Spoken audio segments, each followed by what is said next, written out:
संत घडसे साहेब हे सुद्धा त्या संघात कार्यरत होते. त्यांचं सुद्धा आदर व्यक्त करण्यात येत आहे. त्यांनी सुद्धा आपला सत्कार स्वीकारला अशी मी त्यांना विनंती करतो. सन्माननीय बाळाराम पांढरे साहेब यांच्या हस्ते सन्माननीय वसंतजी घडसे साहेब या ठिकाणी उपस्थित नसल्या कारणाने त्यांचे सन्माननीय बंधू आदर व्यक्त स्वीकारतात. बाळाराम पांढरे साहेब यांच्या हस्ते धन्यवाद घडसे साहेब. त्याचप्रमाणे सुरेश कदम आपली ओळख फार मोठी आहे, आम्ही तुम्हाला चांगले ओळखतो. धन्यवाद सुरेश कदम साहेब. आपण सुद्धा कुणावरी क्षेत्रफळ संघासाठी आटोकाट मेहनत घेतली त्याबद्दल आपले हार्दिक अभिनंदन आणि आपल्या आदरात व्यक्त करण्यात येत आहे. टाळ्यांच्या गजरात स्वागत करा सुरेश कदम साहेब यांच्यासाठी. त्याचप्रमाणे रामचंद्र पांढरे साहेब हे सुद्धा जय क्षेत्रफळ क्रीडा मंडळ मुंबईसाठी कार्यरत होते. त्यांच्या गैरहजेरीत त्यांचा मुलगा त्यांच्या आदराध्यक्ष स्वीकारेल अशी मी त्यांना विनंती करतो. रामचंद्र पांढरे साहेब त्यांचे चिरंजीव आदराध्यक्ष स्वीकारतात. धन्यवाद. शाल श्रीफळ आणि पुष्पगुच्छ त्याचप्रमाणे सन्मान चिन्ह देऊन त्यांचा आदरातिथ्य करण्यात येत आहे. धन्यवाद रामचंद्र पांढरे साहेब. त्याचप्रमाणे अनंत पांढरे पुढील खेळाडू अनंत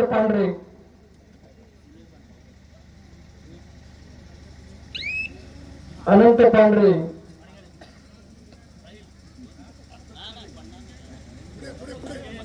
सन्माननीय अनंत पांढरे साहेब यांच्या आदरातिथ्य करण्यात येत आहे. हे सुद्धा जय क्षेत्रफळ क्रीडा मंडळ मुंबई जिल्हा संघासाठी कार्यरत होते. त्यांचा आदरातिथ्य करतात खजिनदार मुंबई मंडळाचे खजिनदार सुनील पांढरे साहेब. त्याचप्रमाणे काशीनाथ पांढरे यांचा सुद्धा आदरातिथ्य करण्यात येत आहे. ते आपला छोटासा सत्कार स्वीकारा अशी मी त्यांना विनंती करतो. काशीनाथ पांढरे साहेब जय क्षेत्रफळ क्रीडा मंडळासाठी त्यांनी आपली कामगिरी बजावल्याबद्दल त्यांच्या आदरातिथ्य करण्यात येत आहे. सन्मान चिन्ह शाल श्रीफळ देऊन धन्यवाद काशीनाथ पांढरे साहेब. त्याचप्रमाणे तानाजी फावरे साहेब यांचे प्रतिनिधी कोणी या ठिकाणी उपस्थित असतील. त्यांचा मुलगा धन्यवाद तानाजी पांढरे साहेब यांचा मुलगा त्यांच्या वतीने सत्कार स्वीकारतोय. तरी त्यांचा सत्कार करतील सन्माननीय प्रमोदजी घडसे साहेब. तानाजी फावरे साहेब यांचे चिरंजीव सत्कार स्वीकारतात घडसे साहेबांच्या हस्ते. धन्यवाद. त्याचप्रमाणे सुरेश शिंदे यांचे सुद्धा कोणी प्रतिनिधी असतील त्यांनी आपला सत्कार स्वीकारावा. सुरेश शिंदे यांचे चिरंजीव जिग्नेश शिंदे सत्कार स्वीकारतात. धन्यवाद. मुंबई मंडळाचे सेक्रेटरी सन्माननीय शिंदेचा सत्कार स्वीकार करतात. धन्यवाद. त्याचप्रमाणे रमेश पांढरे यांचे प्रतिनिधी कोण असतील तर त्यांनी कृपया किशोरजी पांढरे यांचं सुद्धा आदरातिथ्य करण्यात येत आहे. त्याचप्रमाणे लहू मुरचवडे गाव माटवण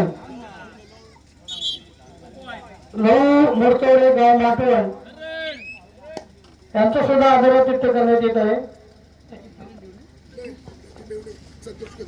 त्यांचे मेवणे संतोष कदम लहू मुरचवडेंच्या वतीने त्यांचे मेवणे संतोषजी कदम साहेब आपल्या आदरातिथ्य स्वीकारतात. धन्यवाद. त्याचप्रमाणे रमेश पांढरे यांचे प्रतिनिधी असतील तर त्यांनी कृपया किशोरजी पांढरे, किशोरजी पांढरे कृपया आपण व्यासपीठावर उपस्थित राहा.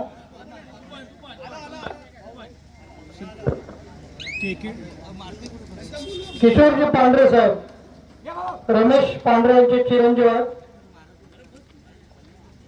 आपल्या वडिलांनी मुंबई स्थित कबड्डीचा खेळ केला, तरी त्यांच्या वतीने त्यांचा सत्कार स्वीकारतात त्यांचे चिरंजीव. धन्यवाद धन्यवाद धन्यवाद. यानंतरचा होणारा सामना केकेडी दापोली, केकेडी दापोली आणि श्री साई वनन, केकेडी दापोली आणि श्री साई वनन आहे. आजच्या पहिल्या फेरीतील शेवटचा सामना चालू आहे. सामना फार अटीतटीचा आहे.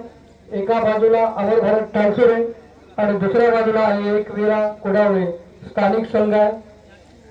सामना काहीसा अमर भारत टाळसुरे या संघाकडे झुकलेला दिसतोय. गुणफलक 17 आणि 4 आणि एकवीरा हा स्थानिक.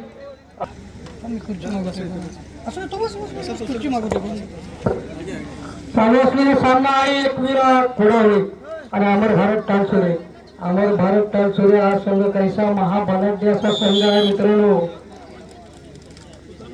फार अनुभव खेळाडूंचा भरणा असलेला संघ आहे आणि प्रयोग लाले, त्याचप्रमाणे अशोक लाले, प्रभाकर दादा लाले यांच्या आधिपत्याखाली वाढलेला संघ आहे.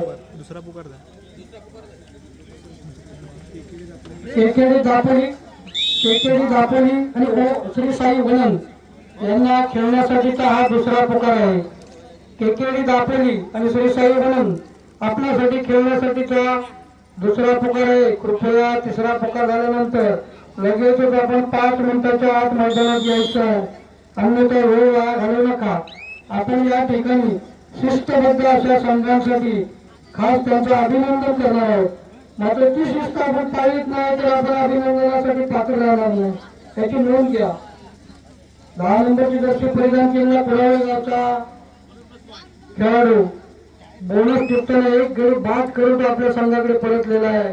त्याला प्रत्युत्तर म्हणून परत एकदा अमर भारत टाळसुरेचा अनुभव असा खेळाडू मित्रा सहजासहजी जाण्यात न सापडणारा अमर भारत टाळसुरेचा खेळाडू आहे. त्याला प्रत्युत्तर म्हणून आई एकवीरा संघाचा 77 नंबरची जर्सी परिधान केलेला हा खेळाडू मध्यम उंचीचा. मात्र मित्रांनो या खेळाडूंपासून सावधान. बोलण्याप्रमाणे पहा, हा खेळाडू फार चुणूकदार खेळाडू आहे. आपल्या शक्तीचा, ताकदीचा आणि युक्तीचा पुरेपूर फायदा उठवणारा खेळाडू आहे. त्याला प्रत्युत्तर म्हणून अमर भारत टाळसुरे संघाचा 1 नंबरची जर्सी परिधान केलेला खेळाडू काहीसा थोडासा वजन वाढलेले, त्याला आपला तोल सांभाळता आला नाही, तरी पण धन्यवाद मित्रा. त्याला प्रत्युत्तर म्हणून आहे एकवीरा संघाचा 7 नंबरची जर्सी परिधान केलेला खेळाडू अमर भारत टाळसुरे या संघाच्या 4 खेळाडूंच्या क्षेत्ररक्षण. मात्र काहीसा अपयशी होऊन तो परतलेला. त्याला 18 नंबरची जर्सी परिधान केलेला खेळाडू 17 नंबरची जर्सी परिधान केलेल्या खेळाडूने कानमंत्र देऊन पुढे पाठवलेला आहे की मित्रा जा, पण अशा पद्धतीने खेळ कर. तरी तो पाहूया त्याला यश आला का. अरे वा, शाबास आई एकवीरा संघ. त्याला परत एकदा प्रत्युत्तर म्हणून आई एकवीरा कुडावळे या संघाची जर्सी परिधान केलेला 5 नंबरची जर्सी. शेवटचे 5 मिनिटाचा इशारा देतात आमचे दादू सुर्वे, दापोली तालुक्याचे एक नावाजलेले पंच परीक्षक म्हणून ज्यांचं दापोलीमध्ये नाव आहे असे आमचे दादू. आणि एका बाजूला आमचे सुधीरजी कदम साहेब पंच म्हणून काम पाहत आहे. त्याचप्रमाणे झगडे साहेब आणि त्यांची कमिटी काम पाहते. 2 गुणांची काहीशी भर पडते आहे की अमर भारत टाळसुरे या संघाच्या गुणफलकात. आणि त्याला प्रत्युत्तर म्हणून 17 नंबरची जर्सी परिधान केलेला अमर भारत टाळसुरेचा खेळाडू काहीसा सावध पवित्रा घेतो आहे की आता मला काही जास्त गुणांची भर पडावी अशी गरज वाटत नाही. मी विजयाकडे माझी वाटचाल आहे. शेवटची 4 मिनिटे, पंचांचा इशारा, लास्ट 4 मिनिट. परत एकदा प्रत्युत्तर म्हणून मध्यम उंचीचा असा हा 7 नंबरची जर्सी परिधान केलेला खेळाडू मला वाटतो आई एकवीरा कुडावळे या संघाकडचा हा एक उत्कृष्ट असा रायडर आहे आणि सतत चढाईवर येतोय. मात्र पाहूया त्याला आपल्या संघासाठी काय भर घालता येते का गुणांची. काहीसा घरात आपली वेळ दाखवतोय आणि खेळाडू आपल्या संघात परतलेला आहे. त्याला प्रत्युत्तर म्हणून 13 नंबरची जर्सी परिधान केलेला अमर भारत तानसुरे संघाचा खेळाडू. मित्रांनो, कबड्डी खेळ खेळताना वेळेचा भान असायला लागतो आणि तो शेवटची 3 मिनिटांचा इशारा देतात पंच दादू सुर्वे साहेब. काही वेळ काढूपणा करतात ते अमर भारत तानसुरे या संघाचे खेळाडू आणि त्याला एकदा परत प्रत्युत्तर म्हणून आई एकविरा या संघाचा हा उत्कृष्ट असा 77 नंबर जर्सी परिधान केलेला खेळाडू. पाहूया, मगाशी त्याने खरोखर उत्कृष्ट खेळाडू म्हटल्याप्रमाणे एक गडी बाद करून आपल्या संघाकडे 1 गुणांची भर टाकून परतला होता आणि आपल्या ताकदीचा आणि शक्तीचा पुरेपूर फायदा उठवणारा खेळाडू आहे. पाहूया, मात्र आता त्याला काही यश येत आहे का. मात्र तसं काही न करता तो आपल्या संघात परतलेला. त्याला थर्ड रेडचा इशारा देतात दादू सुर्वे. 13 नंबरची जर्सी परिधान केलेला अमर भारत तानसुरे या संघाचा नावाजलेला खेळाडू आणि काहीशी डाय मारण्याचा प्रयत्न करतोय कुडावळे या संघाचा 7 नंबरचा खेळाडू. मात्र अमर भारत तानसुरे या संघाचा हा खेळाडू मित्र काहीसा सहजासहजी हलक्यात घेण्याचा खेळाडू नाही आहे. तो 1 नंबरची जर्सी परिधान केलेला खेळाडू आई एकविरा या संघाचा. शेवटची 2 मिनिटं बाकी राहिलेले आहेत. पंचांचा इशारा केकेडी दापोली आणि श्री साई वनन या संघासाठी तिसरा आणि अंतिम पुकार देण्यात येत आहे. केकेडी दापोली आणि श्री साई वनन आपल्याला तिसरा आणि अंतिम पुकार. शाबास मित्रा, 1 नंबर प्रमाणे 1 गडी बाद करून तो आपल्या मैदानात परतला. त्याला प्रत्युत्तर म्हणून परत एकदा 11 नंबरची जर्सी परिधान केलेला खेळाडू. मित्रांनो, हा खेळाडू सहजासहजी हलक्यात न घेणारा खेळाडू आहे. गेले अनेक वर्ष अमर भारत तानसुरेसाठी हा खेळाडू मला तो जिल्ह्याच्या संघात निवड झालेला खेळाडू फार उत्कृष्ट चढाई पडतो. एक वेळ अशी होती की 2 भाऊ कुठली ज्या संघात असतील तो संघ विजयी व्हायचा आणि आज परत एकदा शांत गतीने खेळ खेळून तो आपल्या संघात परतलेला आहे आणि उत्कृष्ट असा पकडीचा नमुना दाखवलेला आहे तो अमर भारत तानसुरे या संघाने. परत एकदा अमर भारत तानसुरे या संघाचा खेळाडू 13 नंबरची जर्सी परिधान केलेला खेळाडू आई एकविरा या संघाच्या 4 खेळाडूंच्या क्षेत्ररक्षणात 2-1-1 अशा क्षेत्ररक्षणात 13 नंबरची जर्सी परिधान केलेला अमर भारत तानसुरे या संघाचा शांत संयमी आणि काहीसा वेळ काढूपणा करतोय की आता मला गुणांची गरज नाही, फक्त वेळ द्यायची आहे अशा पद्धतीने आपला खेळ संपवून परतलेला आहे. त्याला प्रत्युत्तर म्हणून आई एकविरा या संघाचा खेळाडू 1 गडी बाद केल्याचा इशारा देतो. खरोखर 1 गडी बाद केला त्याने. त्याला प्रत्युत्तर म्हणून परत एकदा 1 नंबरची जर्सी परिधान केलेला अमर भारत तानसुरे या संघाचा खेळाडू. मित्रा, एकच पकड सतत सक्सेस होते अशातला भाग नाही आणि तो खेळाडू एकदा गाफील राहिला याचा अर्थ दुसऱ्या वेळेला गाफील राहिला असं समजू पण नाही समोरच्या खेळाडूने. आणि परत एकदा एकवेळा संघाचा खोलवर घुसून गडी बाद करण्याचा प्रयत्न 5 नंबरची जर्सी परिधान केला.